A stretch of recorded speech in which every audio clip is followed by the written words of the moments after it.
model this, but then instead of doing it in an aggressive way, and of course there's still some learning to be done on his team. We don't summon them. They're not called in like a valet for the, Earl of Downton Abbey or something, They're not just summoned. We do it as an invitational, but with the caveat, appear in any way that is shaped, that is safe and appropriate for this time and place, and we tell them that the Earth is an armed camp with advanced weapon systems that will target them. Now let me pivot to one other thing that was a huge mistake in the show. They were talking about them to understand that you have multiple things going on at once. You have the human dimension, you have the non-human extraterrestrial craft and people, and then you have this dark operation that needs to be stood down immediately. This is in the executive order recommendations, where those weapon systems are turned down and off, and we pivot to a more diplomatic approach officially from the U.S. government, but also from governments around the world. And I'm advising people who are leaders in other countries that we're at that point where we need to come together as a people, as one world people peacefully. We'll misinterpret things, distort things, or deliberately distort things. And in this case, in this show, I don't know if it was just a lack of knowledge and research on the part of the producers, or if it was a deliberate act of misinformation. It could be both. And I don't know, because I wasn't involved in that production at all whatsoever. In fact, I advised against it. But nevertheless, that's where we are. Now, what I think looking forward, and I'm always forward looking, is that footage of the retrieval of that egg-shaped craft, I know a spherical egg or egg-shaped object starting to be moved underneath the helicopter. You need multiple corroborating people. You need to know the location. You need to unmask the operation. You need to unmask the corporate names, because I know what they are. I know which corporation he's associated with and what they were doing. Those hard drives, those tough books that went missing, I know exactly what those were, what corporation they were lost from, and what's on them. Pretty good idea what's on them. Now, so I think that, Can you tell us? Yeah, well, it was very detailed information about these operations dealing with NHI combat. So you kind of go full circle here. But on the other hand, it's a very big step forward to have someone who's actually been an operator on the retrieval teams. Now, one other huge mistake that's been made, and this is the most damning one, the most dangerous, let me say, was the facile and incorrect association with personal injury and radiation with NHI craft. Let me be blunt. This is bullshit. All right? So if they knew it was radioactive, they would have told us. I hate to tell them, but ask all the Agent Orange victims from Vietnam if the command structure in these corporations and military really care if their frontline soldiers are harmed or not. I hate to be cynical, but here's a wake-up call. They don't give a damn. And if people get burned and killed and injured, to get it done now quickly, they'll do it. So you have multiple, let me unpack this for you now. You have multiple objects, both in space and in aircraft, that are nuclear, that on these poor victims. And I might say, to this day, in a trajectory from that area of Texas, north of Houston, all the way to Fort Hood, it was spewing this stuff. So people who were in the fallout zone of that are still probably living on the radioactive material. This is big trouble.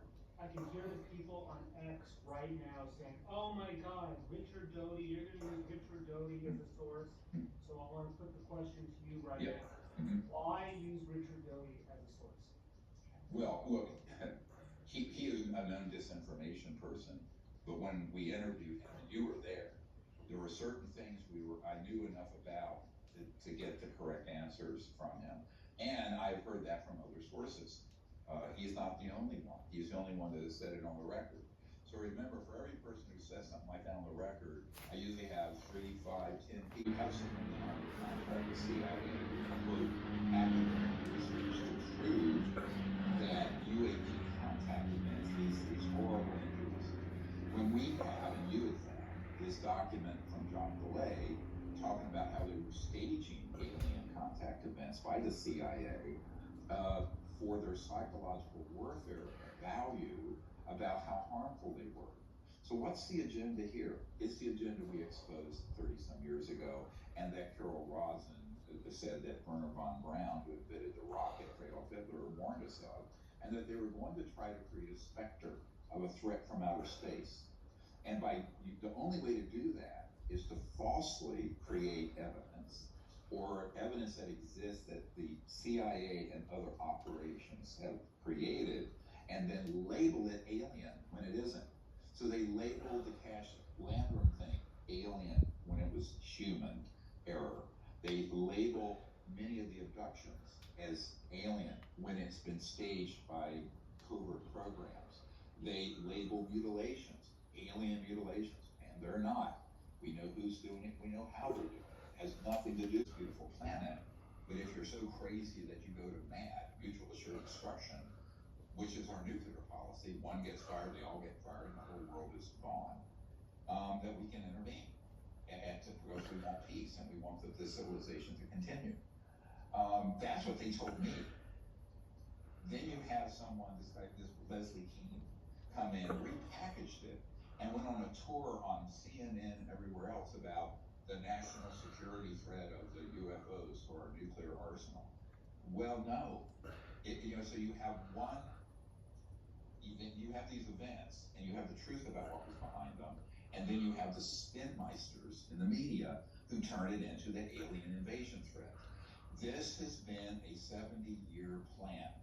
And so one of the key things I'm going to do with this podcast is when there is information that's legit. Jake Barber is a patriot, he's legit, he was there, and it gets folded in, either through error or lack of knowledge, or, as I say about this, there's a singular purpose here, and that is to create a pathway in the human future that's peaceful, that involves a new world of new technologies, but doesn't pivot us from the current state where we're blowing each other up in all these regional wars and conflicts and religious hatreds, and just replace that with interplanetary war and conflict. But the kind of disinformation and manipulation of folding the narrative from we're doing contact, but we're going to bring them in and kill them, right? That's not CE5 contact. You want to know what CE5 contact is? There's an app of it. Practice trafficking, to drug running, to abducting and murdering people. Those operations have to be stood down and stood down quickly. And that is the biggest part of the secret. Actually, the powers that be in these covert programs want everyone to believe that everything that goes bump in the night out there is alien.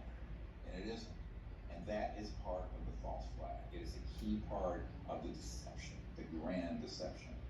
So I think that we're going to have to be very vigilant, those of us in the disclosure community that who are seeking the truth coming out in a way that subtly moves and introduces the idea of you have contact with NHI advantage. So, when the other thing I want to talk about that, he was talking about at one point in the show, this beautiful, almost spiritual experience he had when he was retrieving an 8-gon, like an octagonal shaped object, with some non-human intelligence associated with it. And that he has told me that story. He told me that story when I was with him in the chopper over these sites. And what was beautiful, his beautiful story, they go to a commercial break, and then they cut to where he's telling the story, a picture had been done to people like Jake Barber by human contact with human experimental craft where they've been injured, or where they've been deliberately targeted for an abduction or a vivisection or a mutilation. So that is a very different color. But you can see that with the public not knowing what the human capabilities are, this is a big liability right now in what is known here. I'm looking at the White House right here. the paucity, the shortage of information about all of this is a national security risk. It is a huge problem, which this is going to come out. And if it comes out with that kind of narrative, we're going to be at World War III. It'll be mass panic. It'll be 1,000 times worse than 9/11 or COVID in terms of the missteps. And I have said it back bluntly to the incoming administration's senior people. Now, whether they'll listen, I don't know. You know, my fate in life is to, I liken this to Michael. It happened more than once, unfortunately. Someone comes in with a massive heart attack, and they don't like to be in hospitals. Who does? I mean, I didn't like it when I had all my trauma last year. But they say, well, I'm going to leave. You got a 12-leading patient with a massive heart attack, PT crap, and engagement in all this false flag operations, dealing with abductions and what have you. So the only way people are going to act is that this needs to become a crescendo that builds from the public. Many, many members of Congress will say, yeah, but we're not hearing from people on this. So take responsibility. I can't do everything. My team can't do everything. Jake and his guys who are risking their lives, and they are genuinely courageous, wonderful patriots. They need your help. We need your help. So I would say, we say we live in a democracy. Let's act like it. Now we know that the democracy's been hollowed out, but maybe it's hollowed out because we the people aren't doing what we should be doing, right? We should be screaming from the rooftops to get this done. And I can't do it by myself, and a handful of people can. The whistleblowers can't do it by themselves because they're coming from an environment of a very specific, narrow, highly departmented operation. They're not experts in all these other issues, and they'll admit that. It's an enormously complex problem. It's a multi-dimensional chess. So, we have truthful disclosure, and hopefully we can minimize the damage from the peanut gallery and the disinformation specialists that inevitably are going to hijack this information and spin it in untoward and damaging ways. So we have to make a distinction between the data, the information, the evidence, and the direct witness testimony, and how it might be intercepted and then altered. And I know I sound very clinical about that, but I have to be very clear about that, because otherwise this is where you go, your whole purpose gets sidebarred. It goes into left field and goes sideways. So that's our big challenge. It's my big challenge. I think it's all of our big challenge, and we need to be vigilant, all of us, ever vigilant about this as this picks up speed.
week we have an Arctic freeze coming to Pittsburgh. Last year we had one that came from Canada, and it affected basically the state of Pennsylvania, and it was like sub-zero temperatures for maybe a week, I want to say. It looks like this week it's going to be below 7. Was it -7? Oh, for like 2-3 days, it's going to be fucking cold. So everybody here, everything's going to basically shut down. Schools will probably shut down. You know, I'll still try to get out, dude. I mean, as long as the snow hasn't turned to ice, I will go to the store in the morning. I will go to the gym at 10 a.m. You know, I'll run errands. I'll go out. I'll drink a barbecue. I'm gonna try to do my normal routine fairly low. So in that case, when it comes to estrogen control, like if you're basically microdosing test or dosing test in a way which doesn't create a lot of fluctuations, the idea of taking a milligram of Arimidex with an injection, I mean, we all know this, but let me just break this down, is a little ridiculous. A milligram of Arimidex in women in studies reduces estrogen by 70% in 24 hours. However, because it's a 50-hour half-life, and then still 50% of the drug is present in the blood after that half-life, you get 4 days or so of aromatase inhibition. So with 1 milligram of Arimidex, like, you're getting probably 70 to 85% reduction in serum estradiol over a 24-hour period. So I mean, on TRT, that's just way too fucking much. For people that are over-responders to Arimidex, because it's so fucking powerful, times a week, and then they're just tired all day, their dick works pretty okay, because the estrogen's lower, they're fucking tired all day, and it's like being off of TRT again. Might as well just go off of TRT at that point.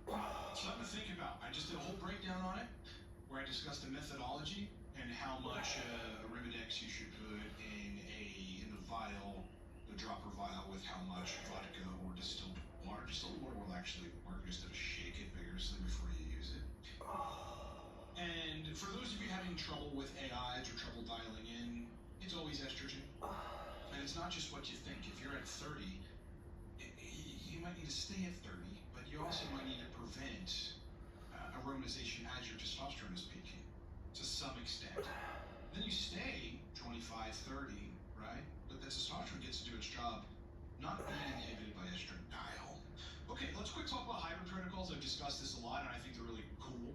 And where this seems to come into play and be effective for people, where it's necessary, is in people that are hyper metabolizers of testosterone. There is such a thing as people who clear testosterone too quick from the system. Whether low SHBG or not, it's likely to do with liver enzymes that process testosterone. And with those in mind, hybrid protocols might be the way to go. And with that, let's begin. Good morning, brethren. Hector, good morning, Ryan. Listen, guys, source list 50% off code is on the screen. Also, the Torch Stack is buy one, get one free. The code is down in the description. It's like Adderall and side effects. Okay, Hector's on 20 milligrams test per day, okay? If I'm not waking up with erections in the morning, just increase my dose. So this is a tricky one. If you feel good otherwise, and erections are good for sex, and, you know, you are anabolic enough to have energy throughout the day, energy for the gym, and you don't have any other negative symptoms, I would leave that alone. The reason this is likely happening is because test prop peaks at about 16 to 24 hours, but that's not a golden rule. That's not a rule that applies to everybody. It's entirely possible that you're peaking at hour 7, after which you start to trough. So then when you're troughing, you say you inject at 7 in the morning, you're peaking, what is that, 2 p.m., 2, 3 p.m., even fucking 4 p.m., call it. Even if it's 5 p.m. Then you ChatGPT would know. Actually, almost definitely ChatGPT would know. So if you really want to get crafty, just get a raw testosterone powder, which you can get from the source list, by the way. It's another fucking benefit of that product. And then figure out how to make the cream from ChatGPT and do it. Yeah. I never really considered doing that because I got cream from Empower and it's fine. Although I'm about to take a trip, so I'm gonna have to. I don't know if I'm gonna go with them. I might just inject a bunch of tests before I go, and then see how we fare. Should be good. But the magic is on 75 milligrams test NFA every 4th day. That's a good protocol. Never get morning erections, sometimes erections are not as hard as they could be. SSRI use, right? So here's the variable, because that's a pretty great protocol. Better get 70 every 4th day. It's one of my fail-safes on long esters, and it works great. A little less energy on day 3 and 4, but it's tolerable. But estrogen falls at like 28 to 35, and everything works good. I do that twice a day, just whenever I shower. If I shower 3 times a day because I go to the gym, or then I have something later on or whatever, then I do it then too. Anytime I get in the shower, I just go. And it's you know, this is the kind of shit that is prescribed to people that have prostate surgery, where the nerves, the pudendal nerves, and the nerves of the brain that supply blood to the penis get all fucked up during that surgery. And these guys have erection problems, so they prescribe PDE5 inhibitors as well as the use of vacuum erection devices. They're very fucking effective. You know, think about it. The whole point of nocturnal erections, your boners at night, are to stave off fibrosis. That is what they serve to do. You know, and I think that's like the body's reason for. I really think it's the body's reason for having on that. I'd be tired by midday. Yeah, I'd be tired. Like I just after a couple days of it, my body would regulate. I know how I feel ultimately, and I would feel. I was like in the gym every day. You know, I feel fucking less than optimal. I'm gonna try that, but I have ran 2 before, and it was just a bit not enough. Yeah, so three is good for me with cream usually. And I can do a bunch of stuff with cream. It all really depends on estrogen. By the way, the notion that I just wanted to clear this up. The notion that testosterone cream is somehow better than injection via estradiol because of DHT is usually false. Yeah, that's usually false. Go long days and see if you have energy at like day 4, day 5, and then decide what to do from there. 3, 4, 5, 6 pumps, etc. You probably have to manage estrogen, just keep that in mind. Christopher with the super chat, thank you, brother. By the way, we have a super chat. I don't know if it's actually showing up here, but we want to get 20 super chats if we can. You guys, you know, have the inclination to super chat your question. $5-10, that would be really great. Okay, Chris. So something with the stack in the morning, everything is great, except I keep waking up in the middle of the night. And my body will adjust. Yes, definitely. Almost definitely. Well, 100%. It always adjusts, man. I gotta tell you, like, in the beginning of TRT, with likely the cause of this is excessive catecholamines that you're synthesizing that your body's not used to via upregulating dopamine synthesis enzymes, namely tyrosine hydroxylase, which testosterone does. So that's one reason. Estradiol is probably another reason here. But again, you will adjust to that. So if everything else good, especially erections and libido, keep it all the same and then adjust. You know, maybe have a beer or something at nighttime. You know, throw down a fucking nightcap, you might feel better. Or a gummy. I mean, I don't know what you do, but maybe some CBD. Start running the cycle. So just very high levels of test, that's gonna happen. But if you look at people like Chase Irons, though, he's discussed this where, you know, the first many years of TRT and running cycles, he had acne. Not anymore. So that's something also that maybe the sebaceous glands kind of just get taxed out and they can't produce it anymore. Who knows? Otherwise, benzoyl peroxide would be very useful for that. Yeah. Neutrogena makes an on-the-spot, like a spot treatment with benzoyl peroxide multiple times a day. You should be running at least 10 milligrams tadalafil a day if you can tolerate it. Like if your blood pressure doesn't go super low on that. And I also think my opinion on this is that you should be dosing fast-acting esters in large amounts. Yeah. Now you might want to run something like 70 milligrams of prop every day.